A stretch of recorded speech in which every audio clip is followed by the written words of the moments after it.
All right, we are live right now. Hang on, let's do something a little different here.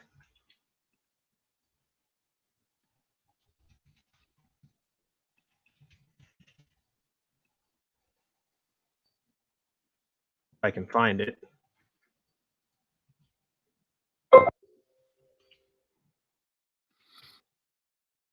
Hey, Dwayne's here. What's up, Dwayne? How are you? Oh, hang on.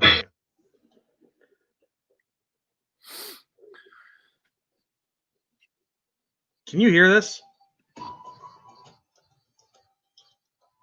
No, not really. Kind of, but not really. Wait till it gets louder.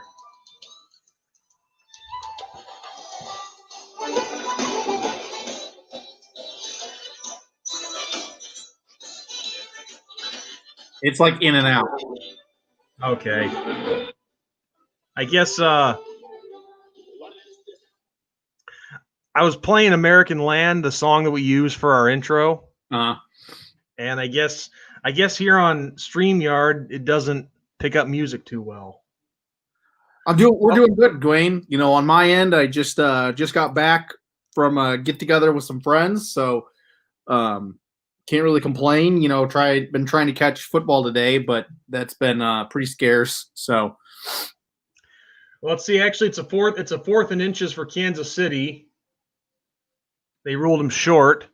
So it looks like Kansas City is going to try to go for it, maybe pick up the first down, put Cleveland away. So yeah, what's up, Dwayne? How are you doing? Let's see what happens here. Yeah, Kansas City picked it up. Damn, Cleveland had a chance. yeah, well, now that it's looking like it's going to be Kansas City, unless barring some very unique some things happening, they'll be who I want to win the whole thing. So I got to go with Buffalo, man. Got to go with Buffalo. They had the four falls in the early to mid '90s. They're due. I can't root for a rival. I just can't do it. Oh yeah, that's right. That's right. No, I'm happy to see him, you know, doing well. It looks like the AFC East could be getting very, very powerful. You know, it could become the most powerful division in the NFL. You know, if the Jets can really have a good draft this upcoming year, I think that they could really make some noise. And I think Florida, in and of itself, is going to be a very, very big state for pro ball. Yeah. When it comes to football, because the Dolphins are on the up and up. Buccaneers, you know, if they can do a nice transition with a couple of the older guys that they got in Tampa into the next generation, then they could be very powerful. And we'll get to the Jaguars' most recent signing and situation in just a little bit. So yes. So anyway, what I was trying to do at the start of the show is I was trying to play, like I said, I was trying to play our intro theme, American Land by I think his name is Patrick Feeney, an Irish musician. Because I know Bruce Springsteen had a version of it. I'm not sure who sang it originally, but Go pro and get double the protein for just $2 more. Sorry, that's me. Hold on, trying to. Students of color. See, I pick up yours just fine. Computer science. Where's my? Education. Trying to find my. Amazon because I wanted to change education. Okay, trying to find my volume for that.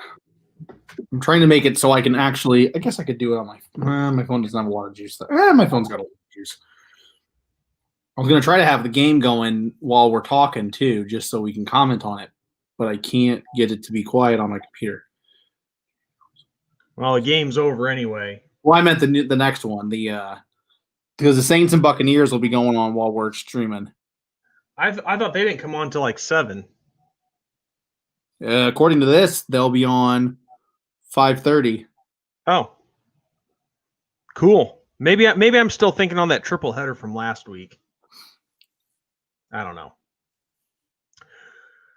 But so yeah, I guess I guess my audio doesn't pick up well on your end because I was trying to play our intro for the live stream. But I guess if it doesn't pick up as well, I'm gonna have to give it the boot. Yeah, man. 10 assistant coaches on the Alabama staff they lost. Yeah, that's a lot. Dang. Of course, the big one being Sarkisian to Texas as the head coach. But I mean, like OCs and DCs tend to move. I mean, that's just you have to really, really do what you got to do to keep them going. On your team and stuff. So losing some of the more, I wouldn't say they're less important, but the smaller guys, quote unquote, it stinks, but that kind of it doesn't happen as much as one would think. So right. 10, that's quite a bit, to be very honest with you. Holy cow. But still, though, like Dwayne said, I mean, I think they're going to be okay because it's still Alabama, and Nick Saban's still there. He's the big one. So yeah, I think they're going to be okay. But anyway, we apologize, guys, for being a few minutes late getting this stream started. But Ben already covered that. Take full responsibility for that one. Hello from Pennsylvania. Craig, what's up? Got any snow in Pennsylvania right now, Craig? Because we're getting snow here. Yep, same here in my neck of the woods. It's been snowing off on the last couple of days. Well, I mean, we haven't gotten a blizzard or anything, but we got a nice little dusting here in the QC. Kind of like powdered sugar on a on a waffle or something. That's kind of how we are down here in Central Illinois. So Ben, you had an interesting topic that you brought up to me when we were trying to plan out this week's show. But you think that, and I find this interesting actually. You think that they should do something for fighting in football? Well, how many people we got in here? Because I really want to know everybody's thoughts on this. All right, we got five. Craig, Dwayne, and then 3 others who haven't made themselves known yet. So yeah, so we got 5 here. We'll dive into it and see what people think. So yeah, I wonder, if you could do something almost like hockey does, where you allow players to fight and then something happens afterwards, like some kind of penalty. So like in hockey, if you're not familiar with it, they fight and then it's a 5-minute penalty for each team. So they lose a guy for 5 minutes to the quote unquote, sin bin. And there's that. Should there be something like that in football? Because it's a chippy game. I mean, hockey is the same way, they're chippy games and people, get fed up with one another. And then in football, there can be more of like the players policing themselves. So like there's a late hit, they don't like it. A lot of times it's a quarterback, but every now and then, running back or wide receiver gets hit. And they let them know. Should that kind of thing be allowed? That'd definitely make things interesting, that's for sure. But I don't know if you could really do it for 5 minutes. I'd say if it, in a football game, maybe you have him out for like 5 plays or something. Or a penalty. Maybe you do like you lose 10 yards or something for fighting. And then you got to weigh your options. Is it worth going at it? And I mean, like on the hockey aspect of it, sometimes you need that. Sometimes, you're down on your luck, nothing's going your way. You need something momentum wise. And then 2 guys, a guy on the team that's kind of not doing so well, they drop the mitts. And then they get momentum kind of swung back a little bit. Dwayne does not like it. He says, no, I don't want players to get hurt. Should be stopped immediately. But see, here's my thing. Is it stopped immediately, though? Because I don't see it stopped immediately. I mean, you can say that. And I'm not saying one way or the other. Should it be or should it not be? I'm playing devil's advocate. But is it stopped? Because you see these things happen. Like I remember, like Richard Sherman hit Mariota late, okay? And then everybody went ballistic and got in Sherman's face, and they started fighting. And the refs tried to quote unquote break it up, but they couldn't. So at that point, do you just let them go? Craig is not a fan of it either. You fight, you're gone. Interesting. I'm just curious what people think. I mean, it's it's just an interesting. And I'm sure there's going to be someone that argues, well, you got to be able to ignore it and this and that, and going back to what we were taught as kids. But like you said, Ben, you made a good point as well. Football, especially when it's wide receiver against defensive back, it becomes a chippy game. Yeah, I mean, we've seen it with hockey is very chippy. We've seen it with guys never stop talking. Yeah, I mean, we've seen it with Jalen Ramsey and who was the other one? Yeah, who was the other big one? I know Cortland Finnegan was a big one. Cortland Finnegan was always that guy, and him and Andre Johnson went one game. Andre Johnson finally got fed up with him. It was Steve Smith and I can't think of the other guy's name. He was with the Redskins. Because Ramsey was with the Jaguars before he moved over to the Rams. Hall? Maybe it was Hall. I don't know. D'Angelo Hall. But I mean, Odell and maybe it was D'Angelo. They had a feud, and then Steve Smith and somebody else had a feud for a good long while. So I mean, and some guys, I get that, like, some guys are on the field and they're one person on the field and then they're best buds with everybody off the field. I get that. But there are some players who don't like each other. And I mean, that's just how it is. I mean, it's how it is with my job. There are some people at my job that I just don't like. I mean, I put up with them, but I don't like them. Craig says Josh Norman. Josh Norman. That's the one I was looking for. Thank you, Craig. Yes. Norman and Odell, they really went at it. And then I think it was also Norman and Steve Smith at one point too. But anyway, digressing and going back, yeah, there are some guys who just don't like each other. I mean, and it is what it is. I mean, you're not going to like everybody. I get it. And then rivalries brew. I mean, look at what was going on with the Browns and the Steelers. I mean, they were, calling each other out the last couple of weeks. So, I mean, Claypool was involved in all that. So We'll look at last week with Chicago and New Orleans. I mean, Anthony Miller lost his cool against what's his name from New Orleans? Gardner? Is that his name? Game, so I couldn't tell you. I don't even know. Well, anyway, Anthony Miller got into it with what's his name from New Orleans? Gardner something, I think.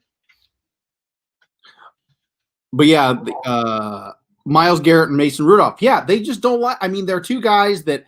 I mean, Mason Rudolph could go and play for whoever. Could be someone outside of the Browns division. And Gardner Johnson. Yeah. C.J. Gardner Johnson. And Garrett probably wouldn't like each other. I mean, they could be on, one's on an NFC team and one's on an AFC team, and they play each other once every couple of years and they just hate each other. It is what it is. I mean, like I said, you're not going to like everybody, and I get it. So. No. Mike, real quick, Mike Biederman, who showed up. I am sorry about your Browns, man. I was pulling for him, especially with Mahomes out. I thought you guys had the opportunity there. Alex asks our pick for the Bills and Chiefs next week. I'm picking the Bills. I'm going for them. We were going to get to that later, but okay, we'll start right there. You got to ask. We got to answer the questions. Okay, well, I mean. So my head says the Chiefs and my heart says the Chiefs. So there you go. I can't stand the Bills. I am a Dolphins fan. Like I said, maybe before you came on, Alex, I don't know. I'm not against them doing well. It's good for quote unquote the game, and the division and all that. But I can't root for a rival. So it's the Chiefs, and if I'm being completely honest, it's the Chiefs for everything. Basically, though, to me, whoever comes out of the AFC Championship is who I want to win the Super Bowl. So there you go. Bob, what's up, man? Welcome aboard. Dwayne says, "Why can't I see other comments?" That is weird. I don't know why you can't see. Go to. Wait, never mind. That would be if he was on StreamYard. So never mind. Old as Brian, what's up? What's up? What's up? Let me see if there's a setting on YouTube real quick. Let me pull it up. See, because I know here on StreamYard there's comments, banners, brand, You'll hear us for one all second. that. Pull it up because it'll pop up. But let me look. Let me see if there's a thing we can do. But yeah, I don't like the Buccaneers. I don't really like the Saints, and I can't stand the Packers. You know, Sean and I are probably on that same way. But yeah, I hold on. Oh, there we go. Okay, that's muted. Let's see. No, obviously being a Bears fan, of course I'm going to hate the Packers.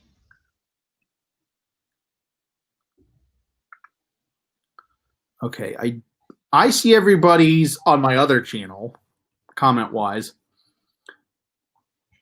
and there's really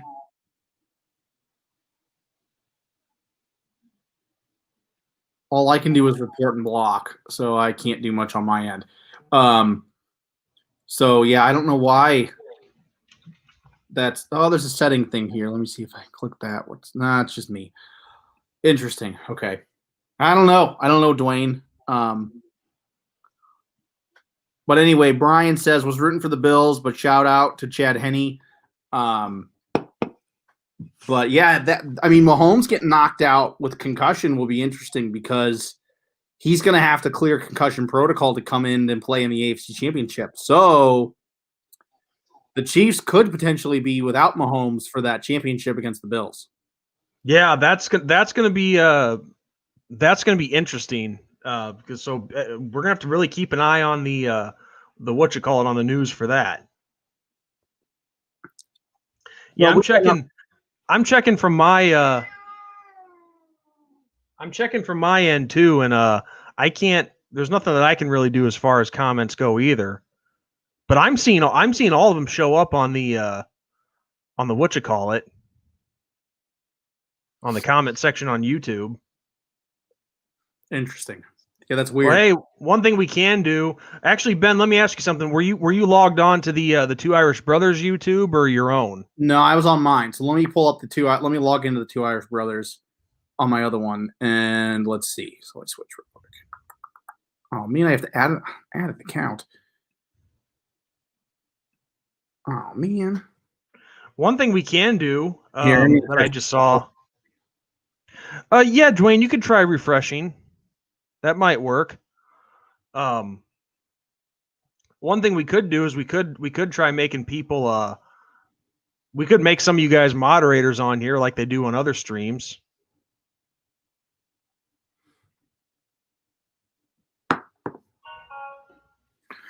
Yeah, so I'm hoping for Packers versus Bucks to see Brady's versus Rodgers. Breeze plays poorly in the cold. Of course, being a Bears fan, I only look for exciting games. Yeah, I mean, I don't have, I guess, really a vested interest. My only thing is, being a Dolphins fan, you know, I don't like the other two Florida teams. You know, the Jags, they've really only done one bad thing, in my opinion, to the Dolphins, and they've never won anything. So if they did make an attempt, kind of like when they played against the Patriots, of course I'm going to root for the Jags. But I will always take mine over and not root for the other two. And that's kind of where I'm at with the Buccaneers. So, yeah, I don't, Yeah, Bob's right. That's Peckers, not Packers.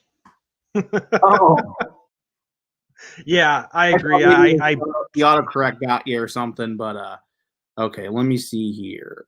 No. He's saying that they should be called the Peckers, not the Packers. Yeah, no, I know. I see what he did there. Okay, let me see, Dwayne. Let's see if I can click on you. All right, while you're timeout, that's hilarious. You can put a user in timeout. Yeah, you can do it. You can mute people. I'm gonna see if I add Dwayne as a moderator. if that makes it so he can see everything. Yeah. We should do that. All you guys who are regulars here, we should have a competition to see who wants to be a moderator. I had a coworker from Wisconsin and he legit pronounced it Peckers. Okay, what do I think about Watson for Tua? Oh, so I see the upside of Watson. I get it. I mean, he's a top 10 quarterback. But I think the price tag for Watson is the biggest turnoff. And what you would probably have to give up for Watson. So I don't think the Dolphins should get him just because there's too much that they would have to give up, and there's a lot of cap space that they would eat up with just him. And then, people were like, well, look at his numbers. He was pulled twice, all that.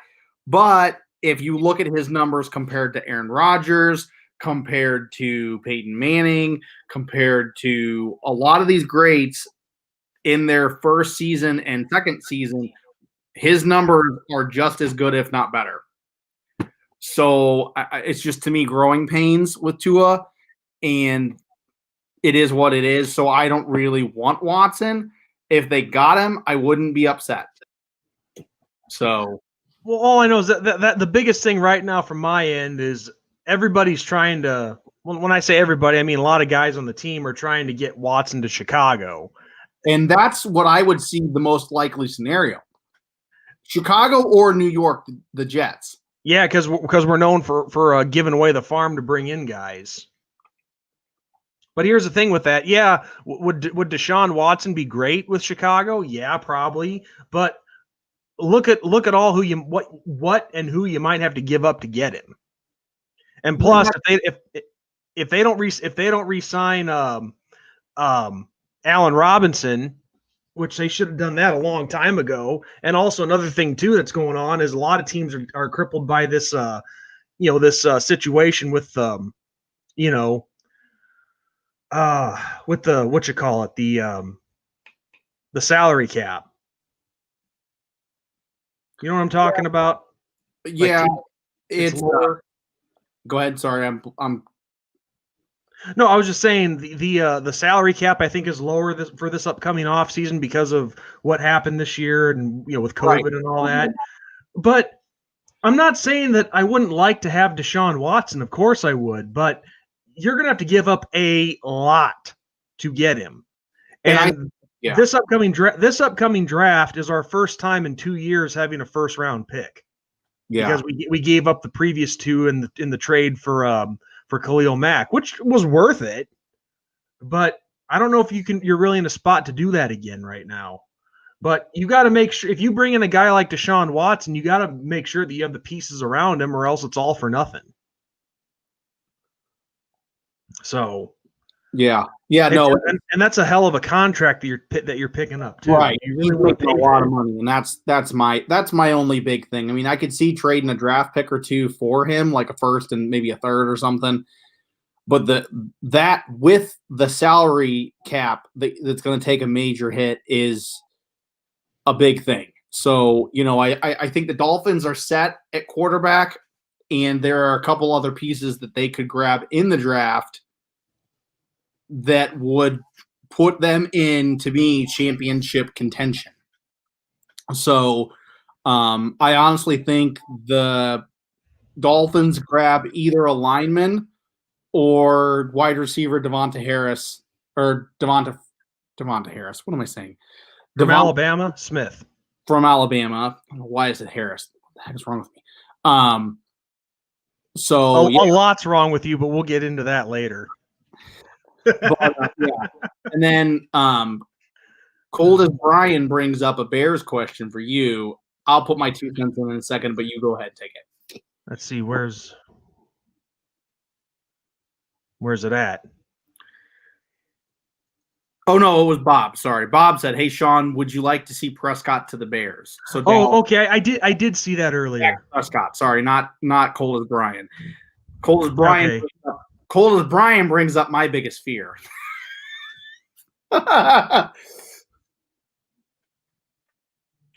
Yes, John. Well, first off, welcome. We just saw you now. Yeah, I'm crushed for you guys too. The Browns had a golden opportunity there, and they didn't cash in on it.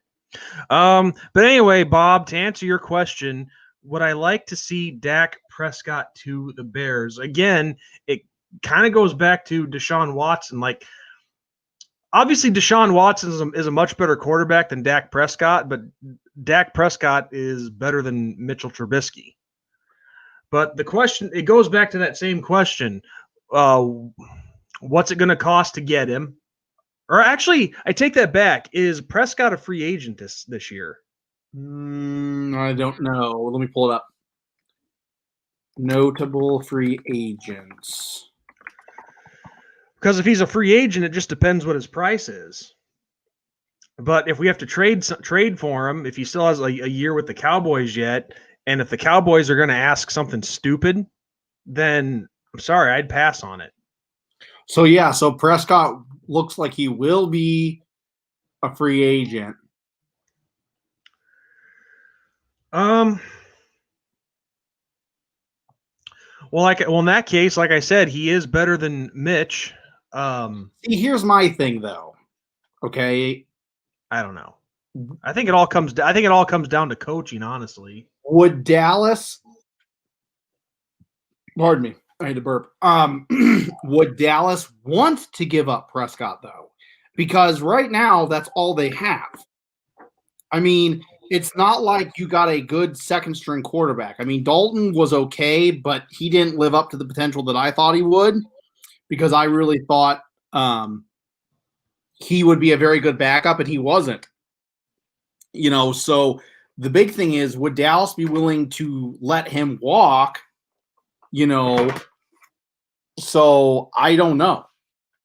If they did let him walk, then yeah, I could see someone like the Bears potentially picking him up depending on salary. Yeah, which is exactly what I said. It depends what his price is.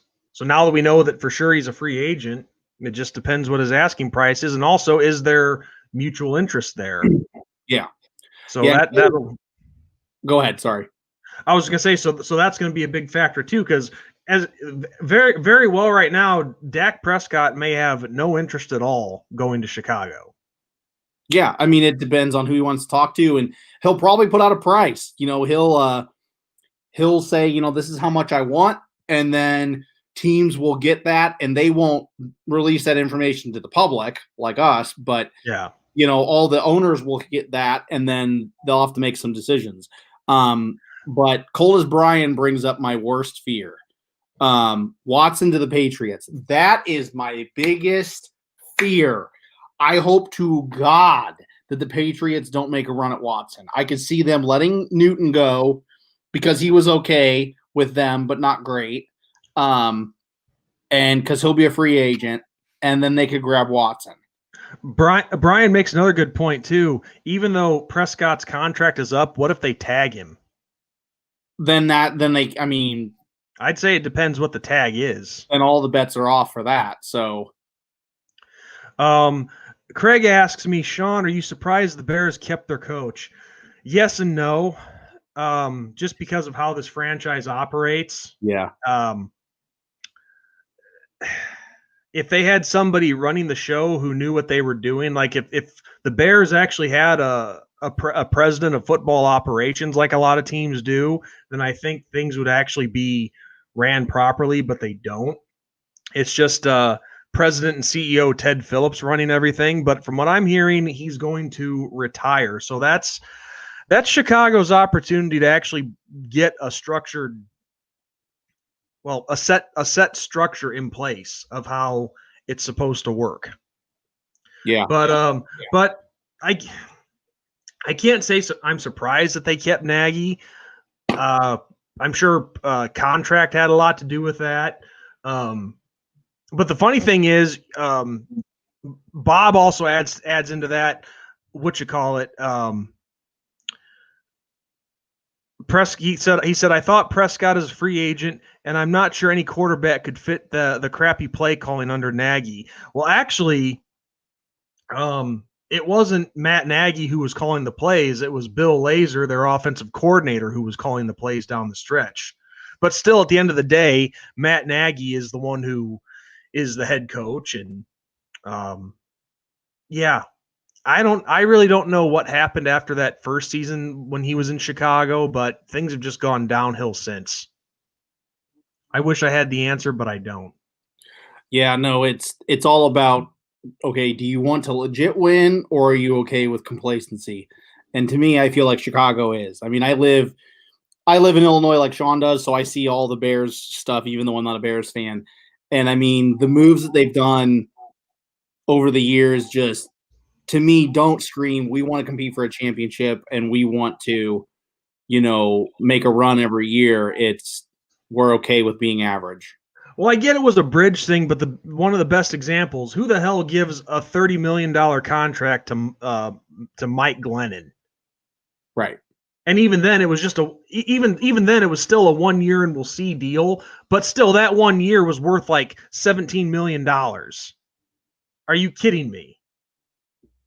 So, but I will give Ryan Pace credit. He has brought in some good players too. He has had some really good draft picks. I mean, one of the biggest sleepers, and Dwayne, you'll appreciate this, safety Eddie Jackson, first round caliber talent, but he dropped to the fourth because of his leg injury. Love having him. I think Eddie Goldman was also one of Pace's picks.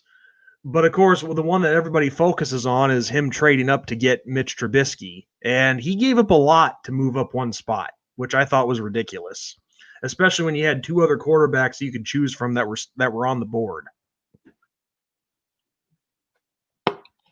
Yeah, it's interesting. I something was brought to my attention just a second ago that I didn't really think about.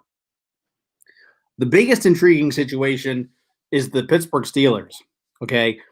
They have Juju Smith-Schuster, James Conner, Bud Dupree, and Hilton that are going to be free agents. So, okay, I don't think Schuster is with the Steelers starting next season. I think he goes somewhere else. Oh, you think so, huh? Mm-hmm. Because Claypool has stepped into that number one receiver role. Yeah. He stepped up. Come onto the scene, and the only reason I know any of this is because I have Claypool on my Dynasty League. Since Claypool has come onto the scene, Juju has been not getting the amount of volume that he used to get. Like when Brown left, Juju got that volume. Now Juju isn't getting that volume like he once was because of Claypool. So will he be a Steeler next year? I don't think so. I think he could go to the Dolphins or whoever that's looking for that receiver to be the number one quote-unquote receiver. Mark Pylon, just saw you, dude. How's it going, man? So, yeah, a lot of guys coming up for free agency, a lot of positions that may not be the same next year. And speaking of, well, Bob brings up a good point. I said that it was Bill Lazor who was given the play calling duties for Chicago, but Bob says I'm sure Nagy had him calling plays he wanted called. Well, that's possible. I mean, people do just say things to the press to get them off their backs. So it's possible, but it's like so many chances that, I mean, I'm not saying Trubisky's a god or anything like that or the greatest quarterback ever, but he does have a decent arm on him. The Bears never took a chance downfield with him, ever. And if they did, it was very rarely. But no, they do all these little plays that might have worked 20 years ago, but they're not going to work today. Like all these little goofy trick type plays. I just go back and watch highlights. I don't need to explain it. Yeah. It just got so frustrating to watch at times. So if you think of this potential, okay? Drew Brees is retiring at the end of the season. So could you potentially see Watson or Newton or even Prescott in NOLA? Well, I mean, I thought granted, they signed Winston to a 1-year extension. So Jameis Winston will play for the Saints next year on a 1-year extension. yeah, But that's what I was going to bring up. Are they comfortable with him being their starting quarterback, or do they go elsewhere? I think if they do go somewhere else, it would definitely be through free agency. But who that is, I don't know. I mean, they could go free agency, like you're saying, and they could still pick up a quarterback in the draft. I mean, there are some guys I think that are going to fly under the radar. One of which is that Brock Purdy out of Iowa State. Iowa State, yep. I mean, Notre Dame fans know him because we played him 2 years ago. But, I think he'll be a sleeper. I think he's one of those guys that'll fly under the radar, but he has the potential to be a very, very good quarterback in the NFL. So I could see someone like the Saints that are picking higher in the draft or lower in the draft, however you want to say it, grabbing him. Let's see. Craig just said that New Orleans said Hill will be their starter next year. Taysom Hill? Interesting. I'm nothing against him. I just don't see him being starting material. I mean, he was brought in specifically to be that, that special package guy. Yeah, it'll be interesting and is that yeah, I don't know. I take everything with a grain of salt until it's actually a thing. I mean, yeah, once the draft comes and goes, then I guess that'll kind of give you a better indication of who they will probably want to go with. But I mean, they can say that, but I still don't take it 100% accurate because coaches change their mind. Lucas, what's up? How are you? When it's all said and done, I could definitely see a guy like a Cam Newton or whoever playing for New Orleans. I could see them going with somebody who's already established for a few years, and then maybe drafting a quarterback to build him up. Yeah. Yeah. Hey, Lucas, how you doing? Bob Walker makes a comment that I agree with and I really like. Andy Reid changed his offense to fit Mahomes, but Nagy never changed his offense to fit Mitch to utilize his talent, except in Nagy's first year. Yeah, I agree, because Mitch looked great in Nagy's first season in Chicago, but then everything seemed to go downhill after that, and it wasn't the same. It just so that's where the frustration comes into play. Yeah. Well, and I think Andy Reid, he has had more experience than Nagy with quote unquote mobile quarterbacks. I mean, you got to remember Donovan McNabb was his quarterback for a number of years. Yeah, that's true. I mean, he probably, I think, went back a little bit to the way he used to coach in Philly and went with a more mobile quarterback with Mahomes. So, yeah. Who starts for Notre Dame this coming season behind center? So quarterback. I strongly believe it's going to be Jack Cohn. Yep, so do I. There's no way that guy comes in without some kind of quote unquote guarantee that he is going to be the quarterback. I mean, there's no way he transfers out of Wisconsin and comes to Notre Dame if that's not going to be the case.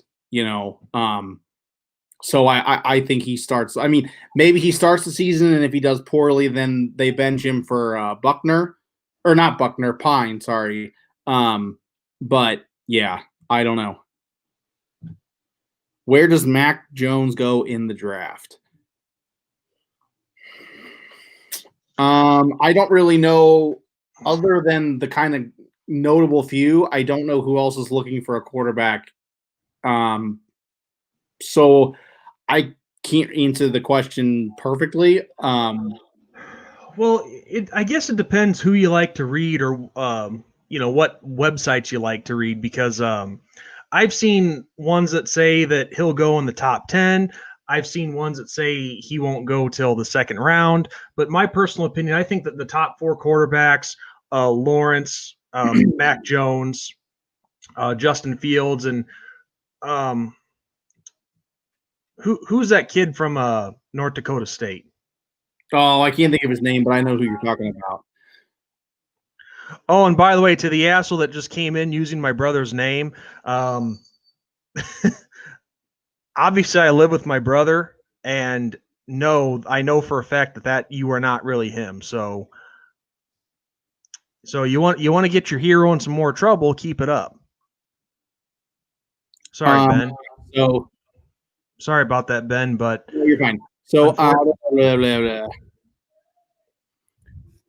Mac made a career out of learning and growing his game and then exploding onto the scene. I mean, yeah, that's kind of how it should go. It should be a situation where, you learn, you get better, and then you become great. And that's what he did. So,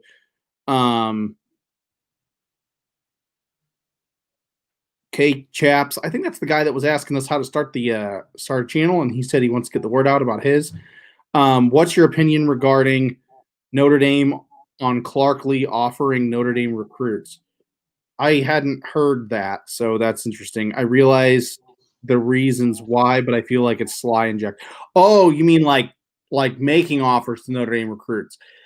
I mean, maybe he has a relationship with them. I mean, clearly he was there when they were getting recruited to Notre Dame. So, I mean, if he can promise them playing time at Vanderbilt, I mean, it is what it is, and it's a dog-eat-dog world. So I don't think it's sly per se, and I don't think it's jacked up. I just think it's kind of the way things go.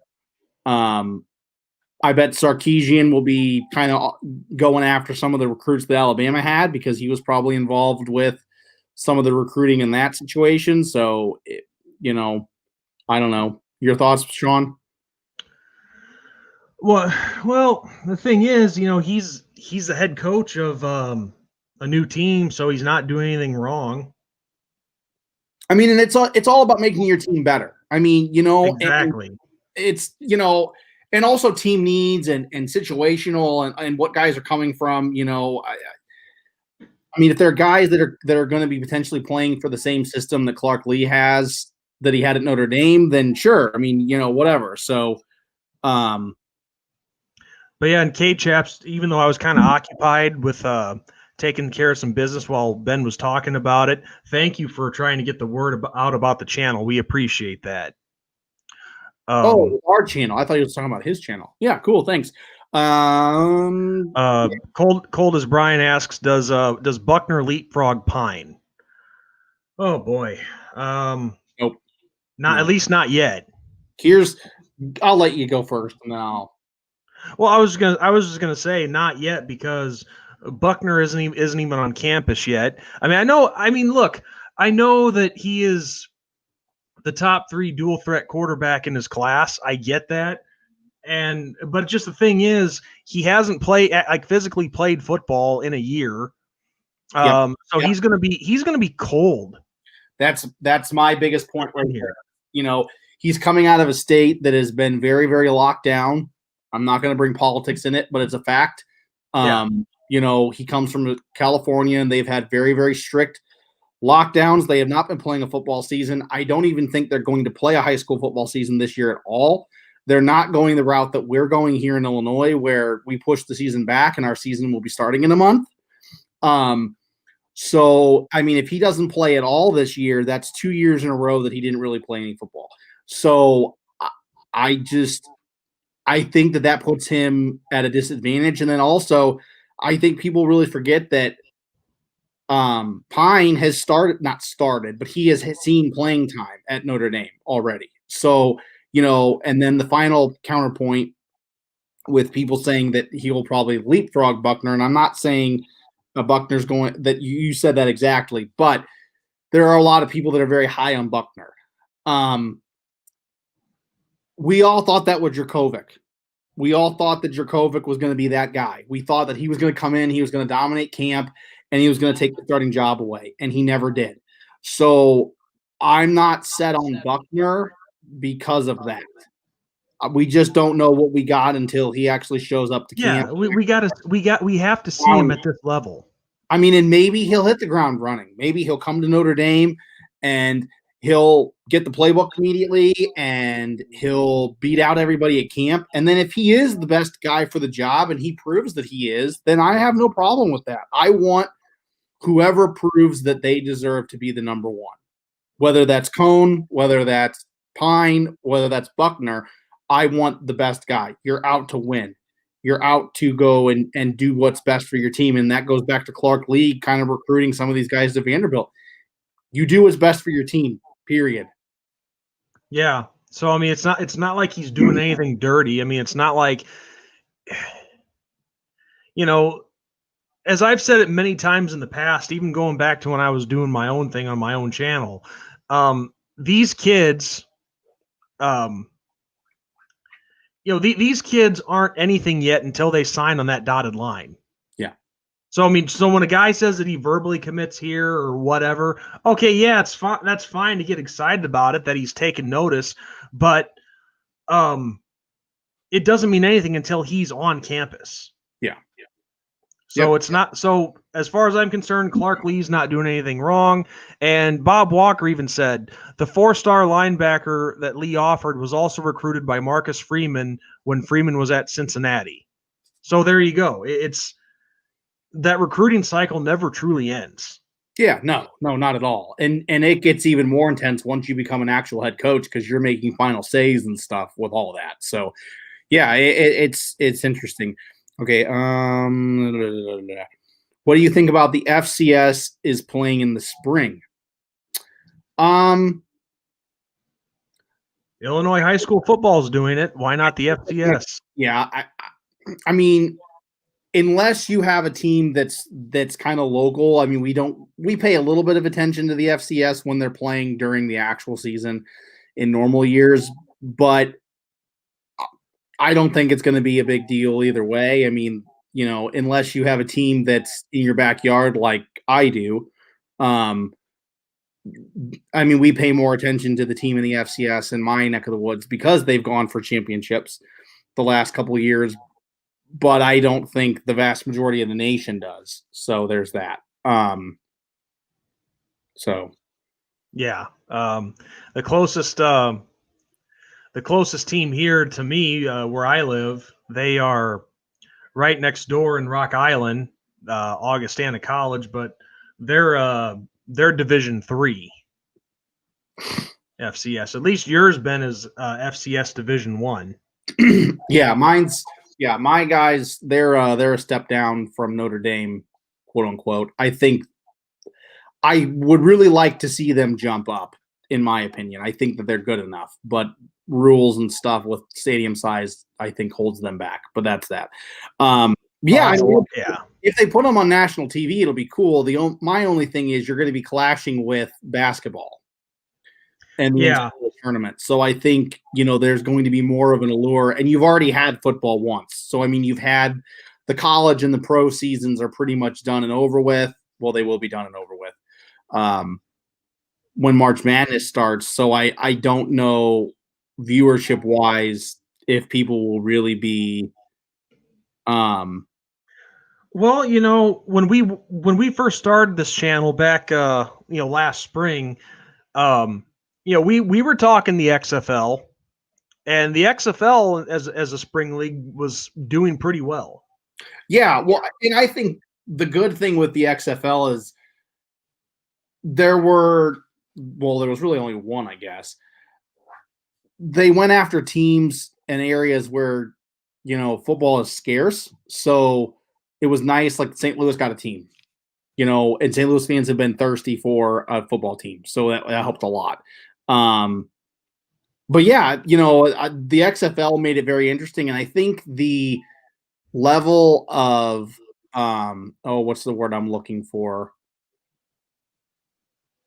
Talent? No, they were very open, like they were very upfront. I don't know the right word I'm looking for, but anyway, the way that they went with their presentation of everything with the XFL made people very, very intrigued. Oh yeah, And of course, the good news is they are. Sorry, their transparency is Gotcha. what made people very, very, hearing the hard count at the line, hearing the cadence, hearing, some of the stuff that the coaches were saying, and kind of like a look behind the scenes that you wouldn't normally get with the NFL and the NCAA, made it very, very neat. And a couple of the rule changes were very, very cool too. Yeah, So the kickoff rule in particular, that was interesting. you can go for 3 points on a point after the touchdown and stuff instead of 2 points and 1 point. I mean, so that made it very, very interesting in options and weighing your situation that you're in. So I think that kind of made it very, very intriguing. Well, and the good news is in the spring of 2022, the XFL is coming back, so there will be some more St. Louis Battlehawk talk on this channel. Oh, yes. But Bob Walker says, as of December 26th, Buckner will be an early enrollee at Notre Dame, so he'll be here for the spring game. That's good. We get a chance to see him in action a little bit. Craig says, our big rivalry is Lehigh versus Lafayette. Of course, Brian, we both are. We're all about. We love to watch football in the spring. Oh yeah, I mean, if it's on TV, I'll try to catch it. I mean, depending on what's going on with the NCAA tournament and all that. So one of the schools that I follow, that doesn't really have a football program, and their biggest program is actually basketball, I think have a good shot to be in the tournament this year. So I would probably be watching them over a football game just because of that situation. But yeah, Dwayne says Alabama had a pro team when the USFL was head of league. Yes, I was a fan of the Birmingham Iron. That was the Alliance. USFL. The USFL was the pro league that actually had a legit shot at competing with the NFL in the early to mid 80s. That's when they had the teams like the LA Express, the New Jersey Generals, which Donald Trump owned. That was the team that Herschel Walker made his pro debut with. Interesting. Yeah. Go back and watch the 30 for 30 from Elway to Marino. They talk a lot about the USFL. And actually Jim Kelly didn't initially want to play with the Buffalo Bills when he was drafted. He got an offer from the Houston Gamblers of that league. And he played for 3 seasons with the Houston Gamblers, and then when the USFL folded, the Bills still had the rights to him. So he ended up saying, okay, you know what? Buffalo doesn't look so bad now. So Dwayne asked, and I totally skipped it, and I don't know why. Don't watch the NFL, but who are you picking for the Super Bowl? Well, I want to see the Bills win it. I think it will be an old school matchup. It'll be okay. Let me put it this way. It'll be the Packers on the NFC, I think. Okay, for sure. Because I don't think the Saints or the Buccaneers can stop the Packers. If Mahomes plays for Kansas City against Buffalo, I think Kansas City is a very good chance of getting to the Super Bowl. If Mahomes does not play for Kansas City against Buffalo, then Buffalo makes to the Super Bowl, in my opinion. And then if that's the case, basically, like I said, whoever comes out of the AFC is who I will want to win the Super Bowl, no matter what happens on the NFC side. All I can say is if the Packers win the NFC, go AFC. I don't care who it is. But I would love to see the Bills win it. I mean, they deserve at least one, especially after all what happened back in the 90s. Oh, yeah. No, I mean, Buffalo wants it really, really bad. I mean, and they're a fan base thirsting for a championship and all that. So, of course. But,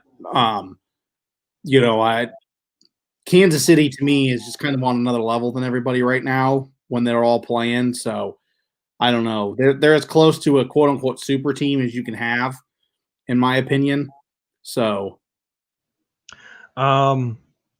Alex asks us if we watch a lot of college basketball. Myself, not a lot as of late, just because I really haven't had the time to.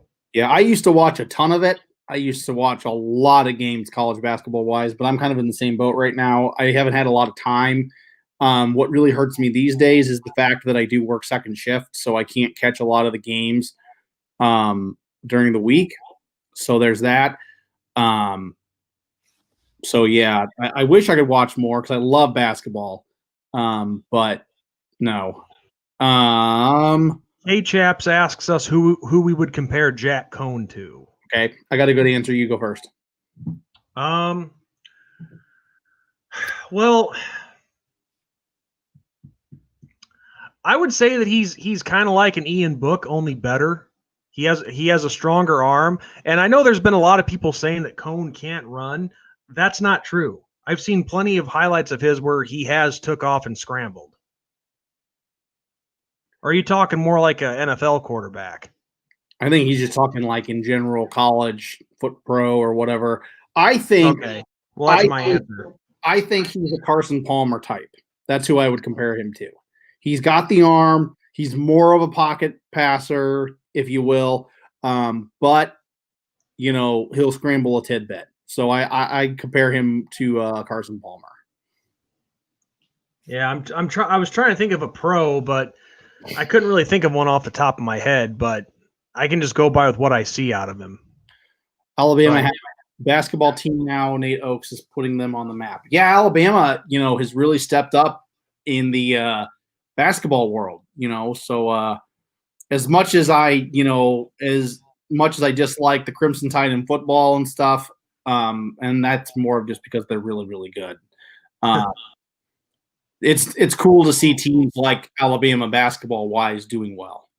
Well, I have a great memory of Alabama basketball, believe it or not.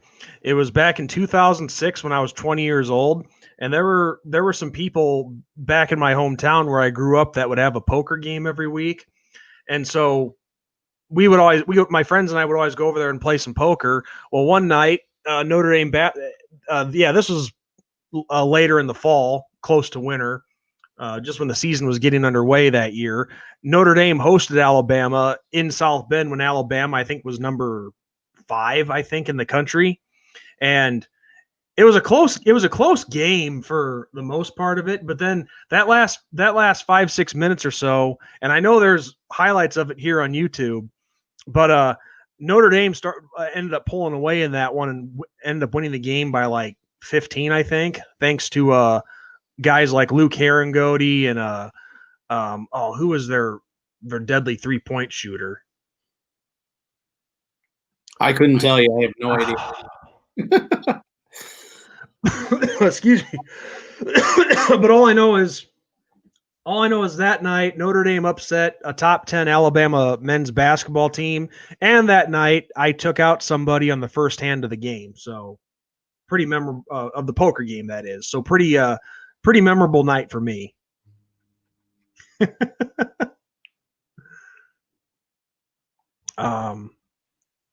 But no, Luke Herringody, I forget who else was on that team, but they had a lot of Notre Dame had a lot of deadly sharpshooters on that 06-07 team.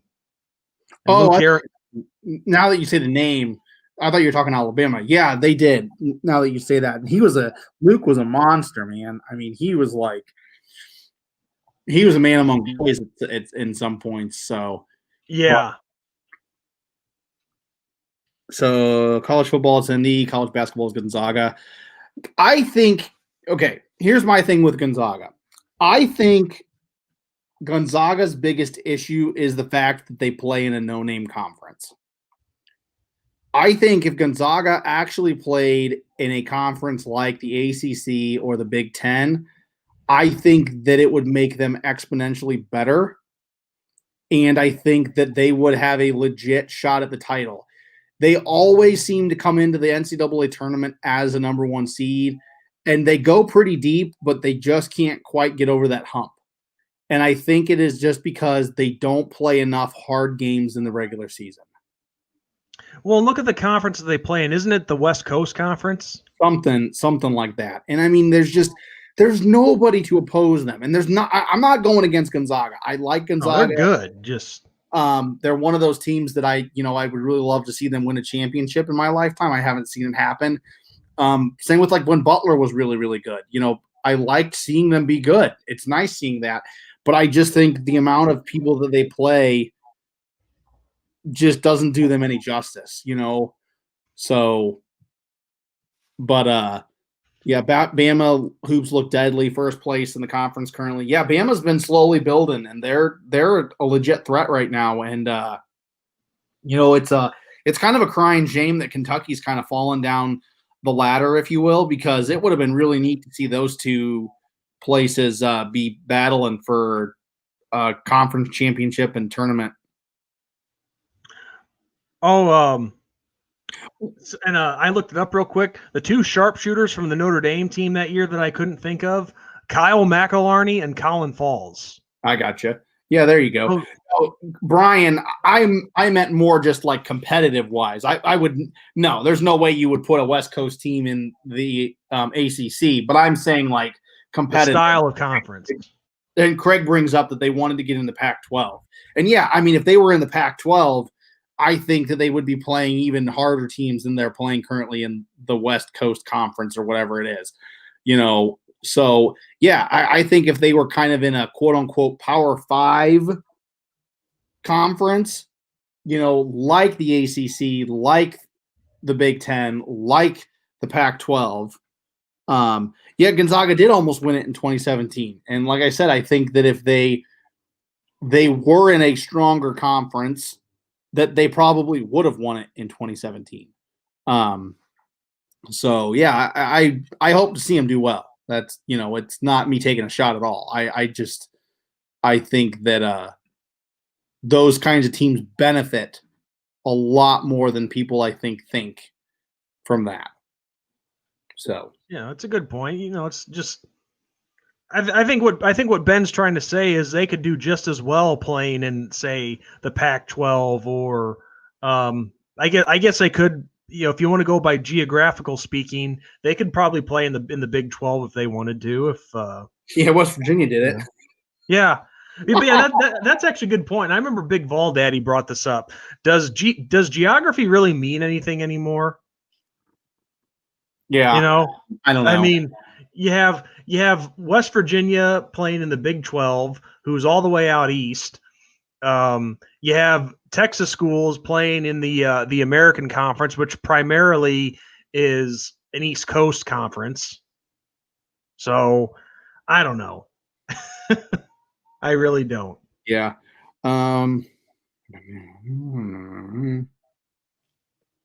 Yeah, I mean, Nick Saban, what he's been able to do is absolutely incredible. Yeah, I mean, I would say he probably is the greatest coach of all time. Yes. I mean, being from a fan that has no vested interest in Alabama or other teams that he would be going against, yes. I mean, I think he is the greatest coach of all time just because look what he's done against Notre Dame, look what he's done against Florida, look what he's done against, I mean, you name it, look what he's done it against. And Clemson. The other thing that he can say that a lot of other coaches can't say is he's won national championships at two different universities. Yeah, he has. There's really only one other guy that I can think of that has done that, and that's Urban Meyer. And I'm glad you brought him up because we've been putting this question off way too long.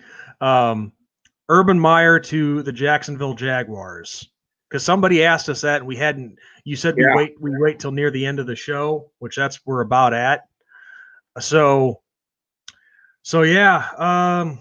Our thoughts on Urban Meyer to the Jags, and I'll just get it started real quick. At this point in his career, why not? I don't think he's ever seen any time in the pros, not even as an assistant. I could be wrong on that, but it'll be interesting to see what he can do as a head coach at the NFL. Yeah, see how guys respond to him. The NFL is a horse of a different color. It's a different way of doing things. I think some guys are meant to coach at the college level, and some guys are meant to coach at the pro level. I'll stand by what I said with Harbaugh. I think Harbaugh's a great NFL coach. I don't think he's a good college coach. There's my example. I don't know if Florida him coaching at Florida has anything to do with the Jacksonville signing. I don't know. I mean, he's kind of all over the place. He says that his health is this, but you know, I don't know. I would like to see him do well. I mean, it would be good for the Jags. I mean, the Jags are a starving franchise for a championship. They almost got it. But I don't know. Real quick here. Well, first Bob says, or K-Chap says, where do you guys rank Brian Kelly all time? Okay. Well, ESPN kind of already took care of that. They did 150 top coaches, and I think Kelly was on there. I forget where though, but he was on that list. But personally, I mean, I'm not going to say that he's the greatest coach of all time, but he's about to become that at Notre Dame. Yeah, so record-wise anyway. Yeah, and I'm glad you said record because that's what I'll say. Okay, so I think record-wise, Brian Kelly is an amazing coach. Overall-wise, I don't think Brian Kelly's even in the top 10, let alone top 15, maybe even top 25. You know, there are guys that have taken programs and teams to the ultimate, which is winning championships. And unfortunately, Brian Kelly hasn't done that. You know, I can think of a number of guys right off the top of my head that have done and surpassed Brian Kelly. But when it comes to Notre Dame football, Brian Kelly is either number one or in the top three. See, because I try to think about all aspects of this because you got to think of record, personality, how the fans responded to him. And when you compare records between Brian Kelly and Knute Rockne, okay, of course, Brian Kelly is going to end up surpassing that. But as far as, you know, personality and how the fans responded to him, look at how much, and obviously this was long before any of our time, but look at how much everybody loved Knute Rockne back in his day. Look at how everybody loved him. He was beloved across the country. Is Brian Kelly beloved across the country? No. Yeah. You know, there's a lot in the fan base who don't like him. Yeah. You know, I mean, look at I mean, every time we have a bad game, how many people come out and say, fire Kelly, fire Kelly. They're ready to turn on him just like that. In the blink of an eye. So yeah, I mean, two completely different coaches personality-wise. So yeah, Kelly's getting it done as far as the record goes, but as far as like winning people over, kind of on the down low on that. Yeah. But Bob just made a comment now that is right.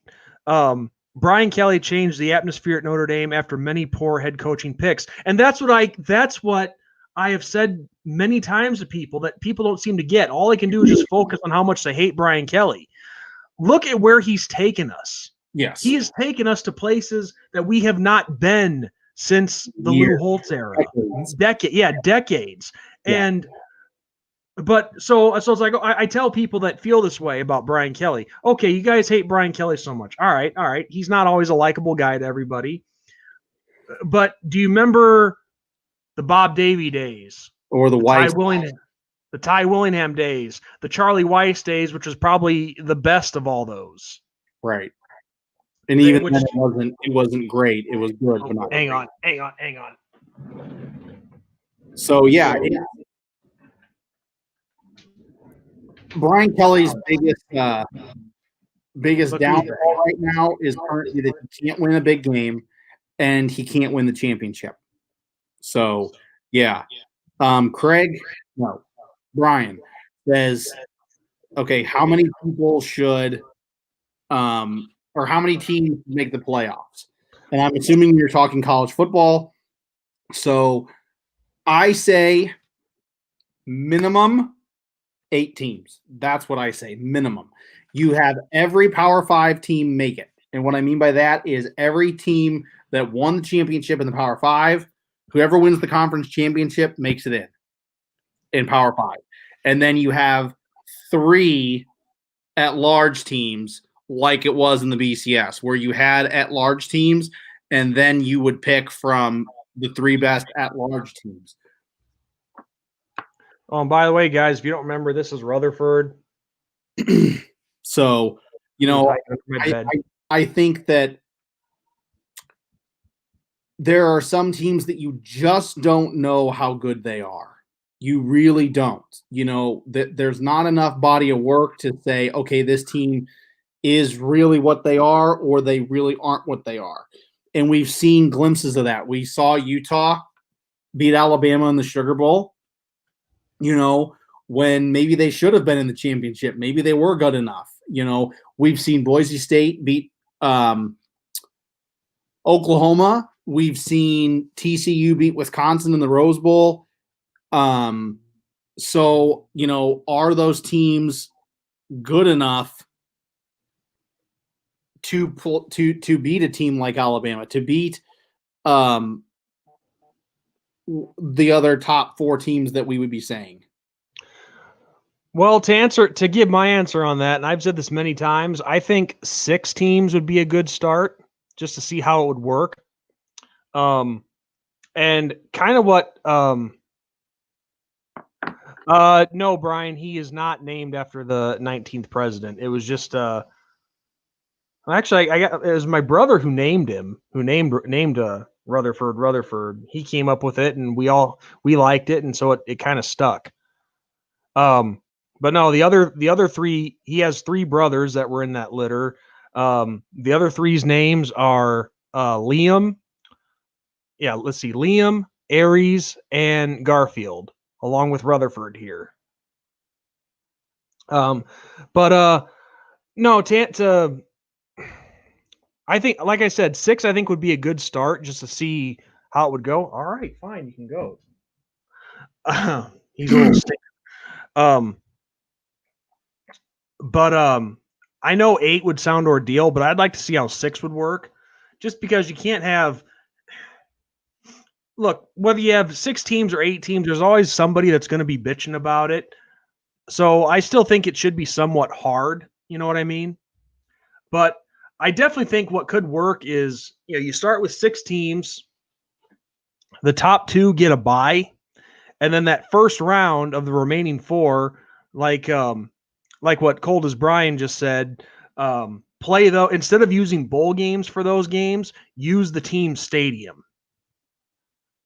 Use the higher seed stadium in the first round, and then in the quote unquote Final 4, you can go back to using the NY6 rotation. Yes. Yeah. No, that would be really cool. Oh, buddy. I think the only thing that I really dislike with the current system, I mean, other than just it being 4, is is the fact that,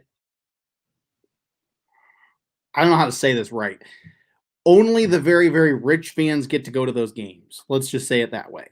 It's not like it is at Notre Dame Stadium or Bryant-Denny Stadium or Gaylord Memorial or, the Swamp, wherever.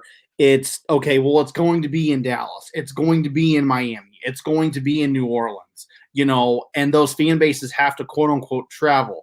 And I understand that to a degree, but, the only people that can really afford it are the more richer fans. I mean, a lot of the average Joes, you really have to fork out a lot of money to get to go. So yeah. I think the experience would be more unique and more special if they played in the actual home stadium like they do in professional baseball, professional basketball, professional hockey, professional, you name it. There is no, we're going to go play at a quote unquote neutral field site. We're going to give you quote unquote home field advantage. Let's play. So, well, yeah. And then, so the first round you play in college team stadiums. The next round you play in the Final 4 like you normally would. And then I think every year the championship game, the designated spot should be for the Pineapple Bowl. I saw the comment, Bob. That's become my signature shtick. Let's face it. Yep. Now it's Pine- at this point. Pineapple Bowl ND Sean 45, but that's too long of a screen name. But yeah, I mean, just like I said, I think it should be a special thing, and I think it is special because I do have a team here that has played in multiple championships for college football, and it is nice and cool to see these teams in the playoffs play in their home stadium. And then the fan base actually gets to quote unquote be there. I mean, so I don't know. I'm not a big neutral field site guy. I hate neutral field sites. I've never been a big fan of them. I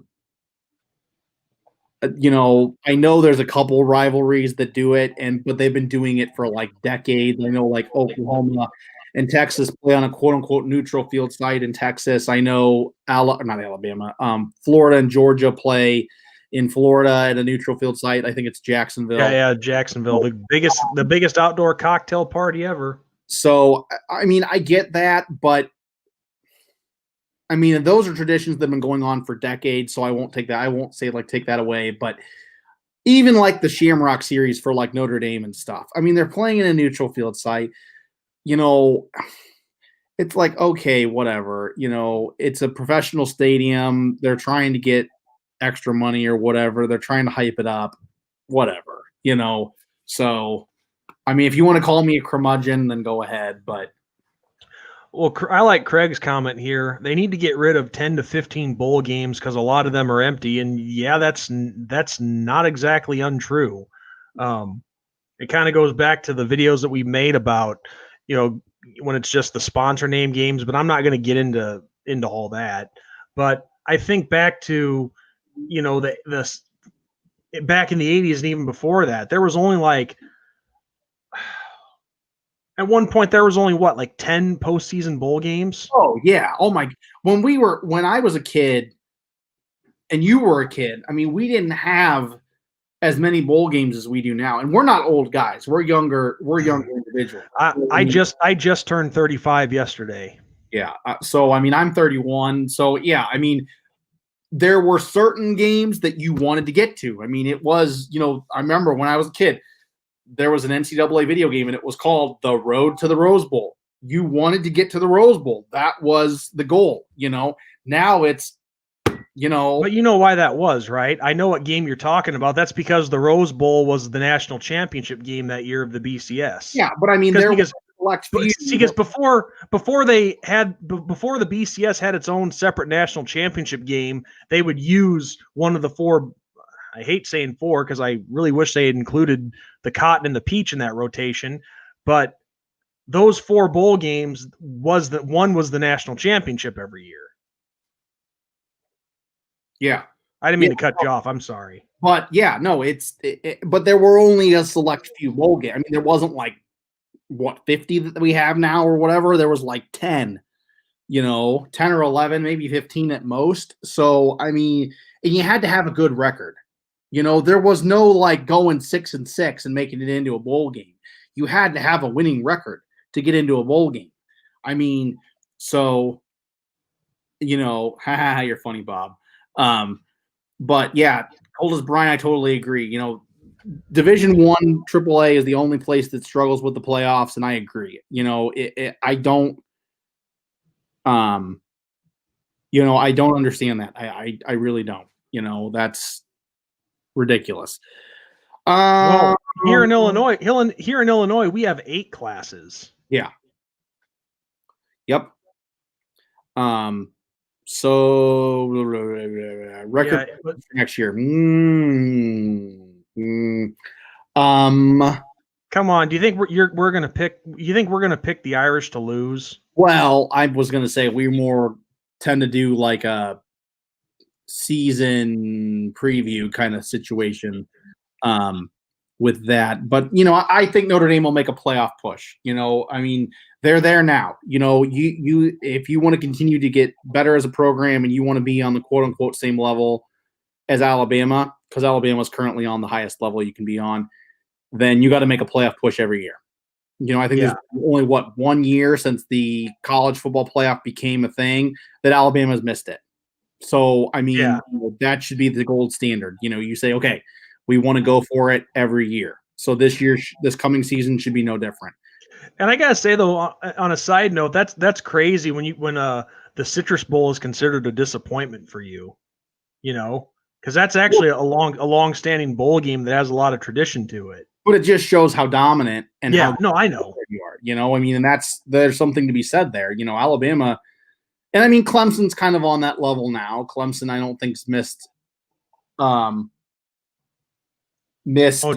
a game in a while, so or a playoff berth, I should say, in a while. So yeah, I mean it's Oh, Dwayne says don't forget the Shamrock Bowl. Dwayne, that was one of the better posters that I put together. I think that concept could work too. But anyway, getting back to what we were saying.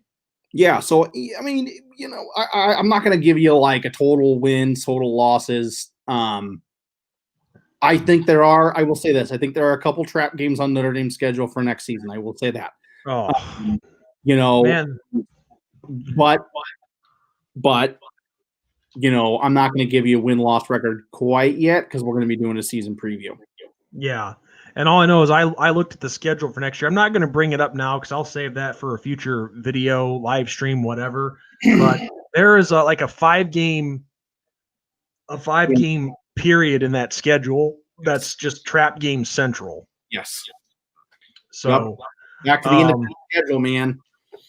assuming we're back by then. We'll be back by then. I hope so. We'll be back by then. I can tell you that we'll be back by then. But anything, I'll say it this way, okay? I work in public education. I won't say what capacity, but there are currently with us, with what we're doing and all that, we will not shut down ever again. So that should tell you everything you need to know right there. So I think we will be back. I won't say we'll be back 100% normal. I won't put that guarantee, but I will say it'll be a lot different this upcoming season. I hope so, and in a good way. So, but I will say this though, it will be interesting watching high school football here in the spring. Because I know, gosh, yeah. Because I know the way it's set up right now, and I haven't heard any changes. I do keep tabs with the IHSA website, but they're going to start, the training camps in February, and then I think March 10th is the first week of games. Yeah, I could be wrong, but it's March they start playing games. I think you're right, and it's going to be a mess here, man. And I'm not saying like a mess like it's going to be disorganized and all that. It's going to be a mess playing wise. Here in Illinois, we get snow, we get bad weather. This is the time of the year that you do not want to be playing an outdoor sport. And I can only imagine what our beautiful field is going to look like by the end of the season. Well, see, my high school alma mater, they have field turf. Yeah, see, we don't here at the school that I work at. So it's going to be a muddy mess. It's going to be a muddy mess. And if you want to know what it'll look like, go watch the Miami Dolphins playing the Patriots back in like the 80s in that flooded stadium. That is what it'll be like. It'll be a mud bowl for sure. I mean, the first game won't be too bad, but after the first and second game, playing in your stadium. The only thing that I'm not sure of with playing in the spring is, and maybe you've heard something different, Ben, I don't know, but I think here in Illinois, I think they're playing a conference schedule only. Yes, conference schedule only. I don't think that there's actually going to be a quote unquote like you won't play playoffs, you won't have like quote unquote state championship, all that. I think it'll just be conference and then your season's done. Don't quote me because I don't know for sure. Next time I see our coach, I will ask him because he would know more, and I'll see him on Tuesday. So I will get back to you on our next live stream. I can give you a legit answer. Okay. Well, one last piece of business, and we kind of brought this up earlier in the stream. Dwayne already is officially won, but is there anybody else on here that would like to be moderators for our live streams?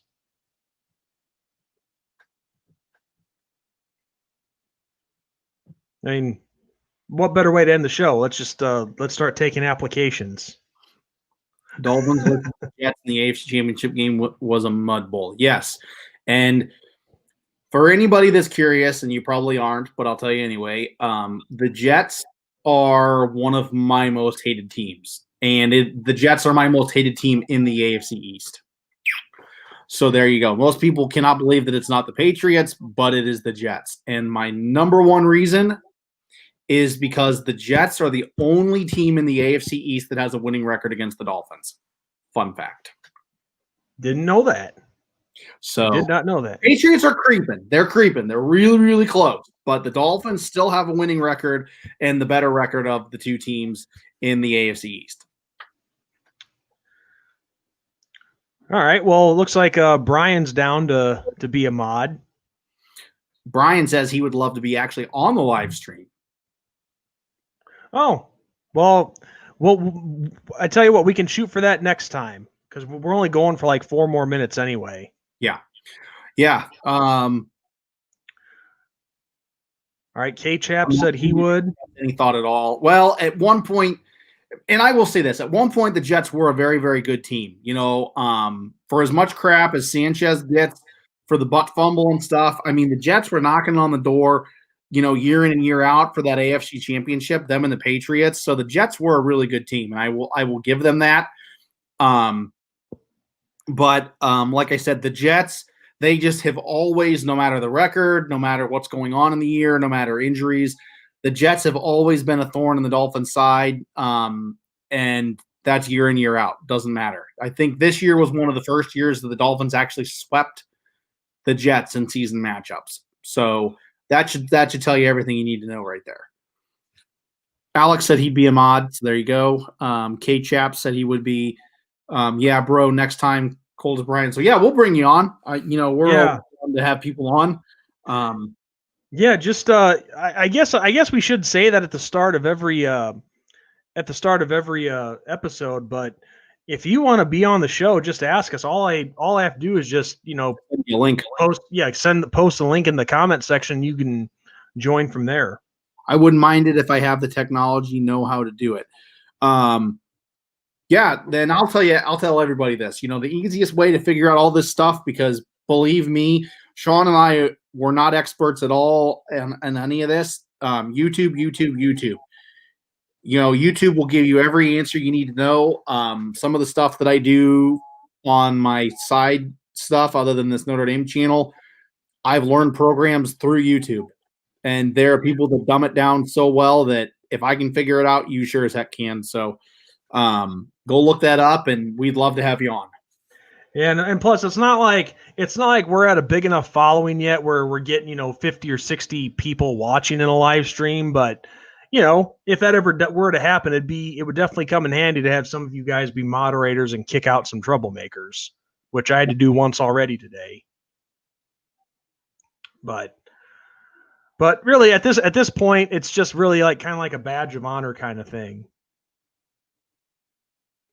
Would you say that's pretty accurate, Ben? Yeah, I'd say that.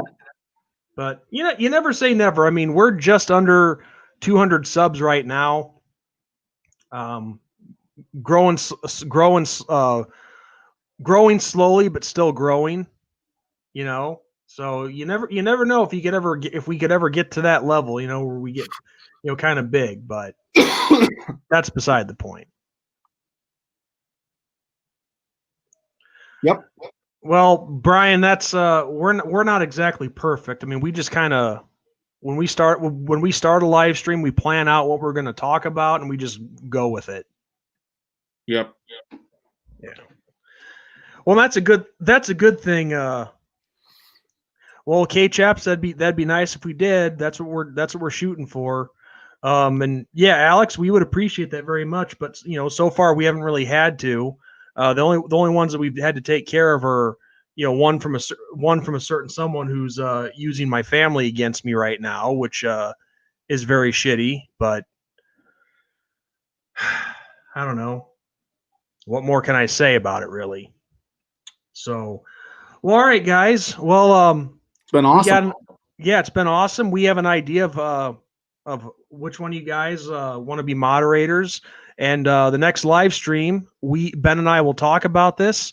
We will designate some of you guys as moderators on here. I know, giving you guys some power. Yeah, Ryan. Here's what I'll say. Okay, let me tell you this real quick. If you can send us an email at, and I will give you the email address. If you can send it to Ben Sloan 500, that's BENSLOAN 500 at gmail.com. You send us an email from whatever your preferred email is. We will email you a link to be on the show next time. So go ahead and do that, and we will do it. So let me see if I can actually type in a comment. Oh yeah, I know for a fact you can. You for sure can through StreamYard. I'll do it on YouTube real quick. Let me pull that up just so you have it in writing. I know I said that kind of fast. Hopefully my come on, guys. Don't be using emails and passing them around. But so far all the people that are here right now, I think they're that pretty email trustworthy. is strictly for this channel. So I mean, you're not going to be, you can give it out to whoever you want. There's not much you can judge what you can do with it. Well, myself, I have like 5 different emails that I use, and of course I have a reason for that. Here we go. It'll be in the comments in 1 second. But Alex, no, I'll answer that question. Just don't expect me to go into great details about it. I don't know if he's talked about it, but I know he knows about this because I'm not going to say who on here has told me, but someone on here has recognized the troll accounts that he uses to troll. So I know for a fact that he's been on here. if that gives you any indication. Yeah. So anyway, we try to keep the negative Nancy's out of here and the troublemakers out of here, and we try not to focus on all that. So I know. I wish they would keep that stuff to my channel. Why bring it over here? Yeah, it is what it is. I'm not super worried about it, but Craig asked a question. Sean, do you think Notre Dame should get rid of Mike Bray? Not yet. I don't think so. I mean, it's just, even with veteran coaches, there's going to be times where you lose a lot of talent and you have to rebuild, Yeah, and we'll make this the final question of the show, and then we gotta skip town. But yeah, Mike Bray, he's in a conference that is a very, very, very, very, very competitive conference when it comes to college basketball. Oh yes. So I mean, it is what it is, and this happens, and I think he's taken the program to heights that I don't think that they ever thought they would be at, being at the center of the football world that Notre Dame is. And does he have the potential to bring a winning program to Notre Dame? He sure does. I think recruiting is just rough in the ACC. I just thought of something. With questions, we could always do that. I don't know why I haven't been using that. You should have been doing that in the first place. What are you doing? I forgot about it. Oh my gosh, Sean. Oh man. Okay. But yeah, so I will see, if it gets worse than what it is now, then yeah, I'd say maybe it's time to let him go and bring in somebody else. But I mean, it's a very challenging conference, and Mike Bray has definitely given us you're funny. Given us some cool memories. One of my current favorite Notre Dame memories is beating North Carolina and Duke back-to-back games in North Carolina to win the ACC conference or an ACC tournament championship. That was incredible. That was absolutely incredible. I'll never forget that as long as I live. So, yeah. So anyway, guys, if we got nothing else, I'm done. I do appreciate. Yeah, I look like a kid now. I couldn't resist. I'm sorry. But yeah. Oh, I do have one more piece of business. Okay. one very small piece of business. I'll keep it quick. The video that Ben and I did talking about potential replacements for Clark Lee as defensive coordinator. Gary Busey was the winner. Gary Busey was the winner. It came down to a strong battle between him and the Iron Sheik, but Gary Busey got the most votes. And Kool-Aid Man only got one, and that was from our friend and colleague George Bashura. I'm surprised Kool-Aid Man only got one vote, but nope. Gary Busey was the one who everyone thought would have the best chance to become Notre Dame defensive coordinator. In our highest seen, watched, whatever you want to say, video was looks like Ben's got to go on his paper route. Thanks a lot, Bob. I actually went on a paper route at one time. Thank you very much. Yeah, our highest viewed video so far is the potential candidates for the Notre Dame defensive coordinator job, which is hilarious. We had 1,000, over 1,000. So yeah, well, I thought that was hilarious. There is, if you guys want to check it out, and I know Sean might not even know this, there is an Iron Sheik documentary here on YouTube. It is I saw it. It is totally free with ads. You would have to pay for it if you don't want to watch the ads. So if you would like to see the documentary, we're on the Iron Sheik. I definitely recommend it. I have it on my to-watch list. I have not watched it yet, but I watched it. I actually did watch it. It's pretty good. So anyway, what was I? Well, I was gonna say something, but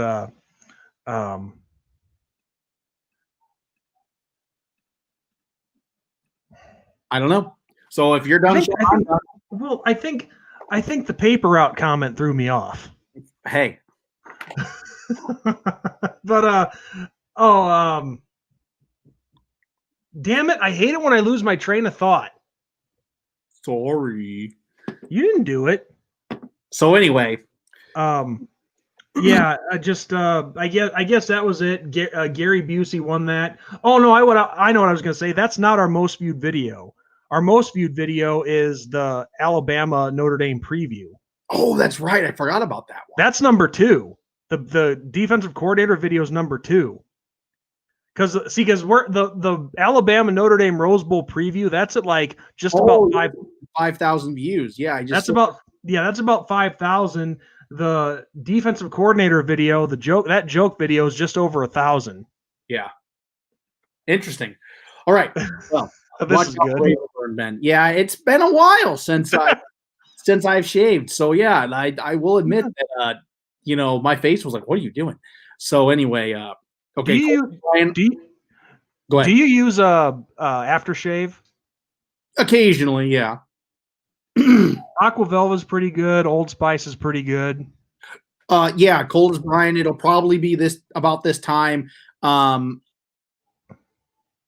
But if we change the time or a day, then we will definitely let you know if you're going to be coming on the show. So anyway, I think that's the perfect place to end this because. I like that comment, Craig. Y'all are too much, man. Y'all are too much. So anyway, I am Irish Benjamin 57. I'm ND Sean 45. If you like this video, please hit that like button. If you haven't subscribed to us yet, please subscribe. As always, have a great day. God bless. Good night. Go Irish, and be on the lookout for next week for when we have our moderators picked. So take care, everyone. We'll see you next week. Go Irish.